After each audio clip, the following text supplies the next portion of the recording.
Help support us now, by donating on our website or by becoming a Patreon on our website. We have early report premieres, that premiere way sooner than on our video channels. The sweeping Green New Deal proposed by Rep. Alexandria Ocasio-Cortez, could cost as much as $93 trillion, or approximately $600,000 per household, according to a new study co-authored by the former director of the nonpartisan Congressional Budget Office. The sobering and staggering cost estimate came as Democratic presidential hopeful Kamala Harris pointedly declined in an interview broadcast Sunday to put a price tag on the Green New Deal and Medicare for All, saying it's not about a cost, but rather return on investment. The Green New Deal's botched rollout included the release of an official document by Ocasio-Cortez's office that promised economic security even for those unwilling to work, and called for the elimination of fatting cows, and air travel. The unprecedented plan doesn't come cheap, American Action Forum President Douglas Hulse-Eakin and his co-authors wrote in the study. The Green New Deal is clearly very expensive,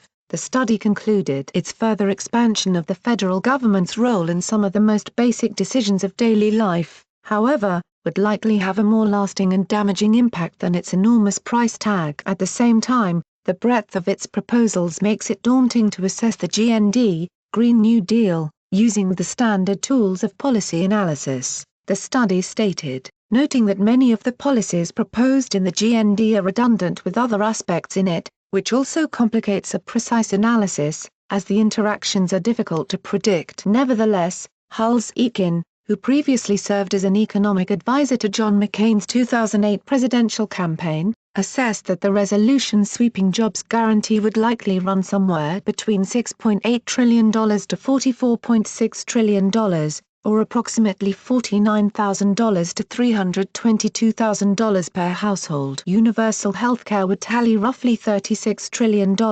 according to the study. That aligns with other figures, according to the nonpartisan Mercatus Center at George Washington University. For example, Ocasio-Cortez's plan for universal Medicare would end up costing more than $30 trillion, even after factoring in the sweeping tax hikes that would offset the expense by only about $2 trillion.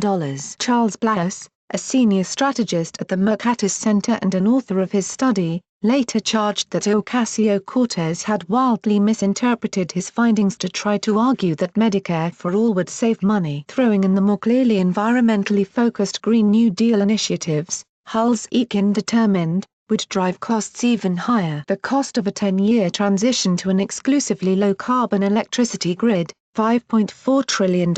Net zero emissions from the transportation network, to the point that air travel is no longer a necessity, from $1.3 to $2.7 trillion.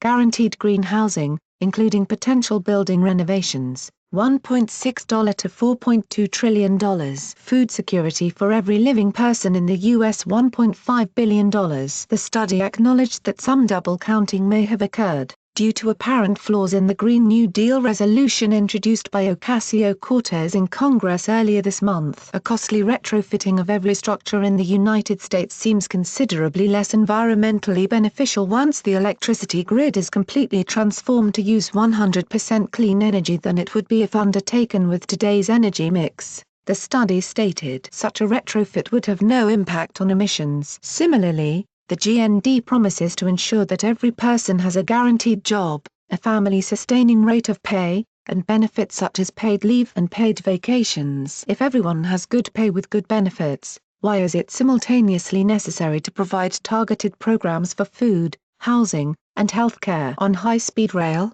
the study relied principally on figures from California, where state Democrats recently abandoned a beleaguered rail project after numerous delays and cost overruns. The Trump administration has suggested it will sue California to reclaim billions of dollars spent on the botched project. In her remarks Sunday, Harris suggested that the return on investment from the Green New Deal would make the project worthwhile, despite a high initial cost. One of the things that I admire and respect is the measurement that is captured in 3 letters, ROI. Harris told CNN's John King. What's the return on investment? People in the private sector understand this really well. It's not about a cost. It's about an investment. And then the question should be, is it worth the cost in terms of the investment potential? Are we going to get back more than we put in? But, the study found that total savings were pale in comparison to the prohibitive price tag of the sweeping proposal. The GND envisions enough high-speed rail to make air travel unnecessary. We conclude that the rail itself would cost between $1.1 and $2.5 trillion, the study stated. As a matter of perspective,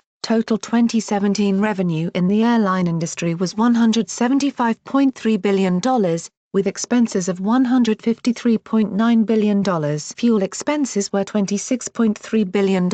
It would take decades to pay off the capital investment required for high-speed rail, and the fuel savings that would presumably be the most important cost difference would only be a fraction of the total investment required. Separately, on energy, the study found that electricity costs, optimistically, could be expected to increase by 22% and that with an average monthly electric bill in 2017 of $111, the average household could expect around $295 of increased annual expenditures on electricity. Total retail revenue in the electric power sector was $390 billion in 2017, the study found. Generation costs were 59% of that, and would go from $230 billion to $387 billion each year in the above scenario, about a $157 billion difference, though if $70.5 billion of annual fuel costs are avoided by 2029 the net annual difference falls to $86.5 billion. That increase, accounting for avoided fuel costs, would drive up total electricity costs by 22%. On Friday, a group of children visiting California Democratic Sen. Dianne Feinstein's office suggested that cuts to the military could pay for the Green New Deal, after Feinstein said that it was impossible to afford the planned legislation as is. The fiscal year 2019 budget for the military includes under $700 billion in appropriations, far less than the $93 trillion estimate from the American Action Forum.